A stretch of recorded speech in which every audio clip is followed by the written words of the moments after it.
25 minutes now after the hour. Welcome back to the most news in the morning. A broad plan this morning to rescue the country from economic crisis. The federal government may take on the bad mortgage loans at the heart of the current financial turmoil. It is the mother of all bailouts, and it's billions of your tax dollars.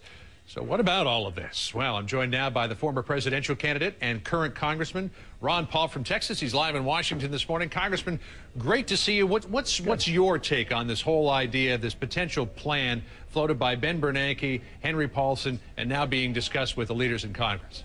I think it's grasping at straws. I don't think it's going to solve the problem at all, because they're in the business of price fixing. You know, they're talking about illiquid assets. Well, they're illiquid because they're not worth anything. So they're looking around now who's going to get stuck with them. And, you know, it looks like they're getting together and sticking it to the taxpayers who weren't responsible. The people who were responsible should all go bankrupt because they speculated. And it was a process that was an outgrowth of our monetary system and the Federal Reserve.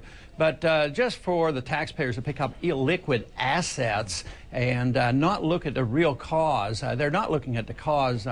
Paulson said it's the collapse of the housing prices. Well, that's important, but that's the symptom. And they need a lot more work. And just inflating the currency, printing more money, running up deficits will not hold this together. And the longer they do this, the longer the problems will last. They should allow bad debt to be liquidated, and that's what's really hard to understand or accept politically. So if you were in charge, what would you do? Well, I would try to get the government out of the way. If something is not worth anything, the market needs to know this. And the one reason why socialism always fails is that interfere with prices. And this is what we're doing. We're interfering with prices, and we're taking over companies, so we're moving toward a socialist system. But the cause of the whole problem was messing around with prices of money, the messing around and fixing interest rates and central economic planning through the Federal Reserve. That is the problem. So you need to go back to the fundamentals. So what would you do? Would you oh yeah, you need to get rid of the central bank. You can't do that today or tomorrow, but you need to get the Federal Reserve out of the way, and you need to allow these prices to go down, because if you keep doing this, you just prolong the agony. This is like a fix on a drug addict. Yesterday, people were feeling better because they're getting another fix. But it doesn't help the addict. And we're addicted to easy money and easy credit and excessive spending and deficits. And that cannot solve the problem. We need market economy.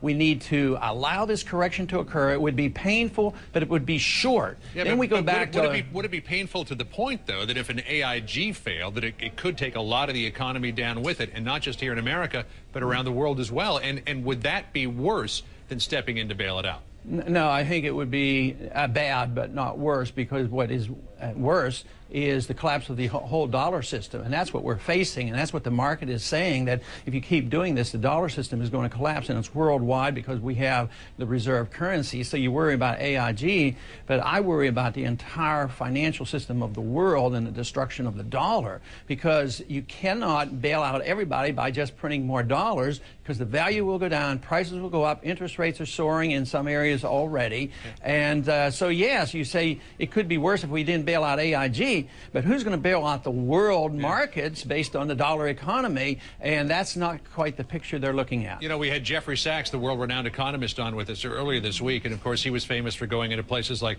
Bolivia, Poland, and Russia, where they were having similar problems and trying to get their economies turned around. He has noticed some similarities with those situations and what's happening here in the United States. Do you have any kind of forecast on how much this bailout is going to cost?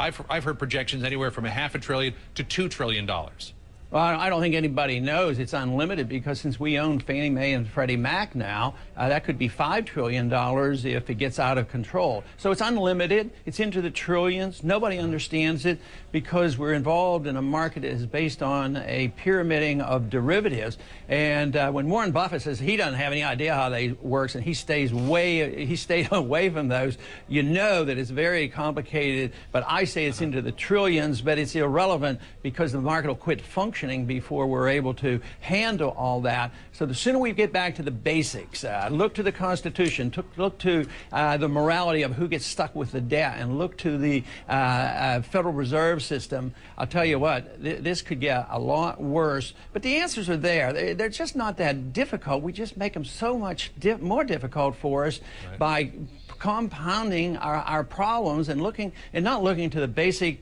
fundamentals of a free market economy and sound money. Certainly, this is something that Congress is going to be very focused on over the coming weeks and months. And Dr. Paul, it's always great to hear your take on all of this. Appreciate you coming in this morning. Thank you.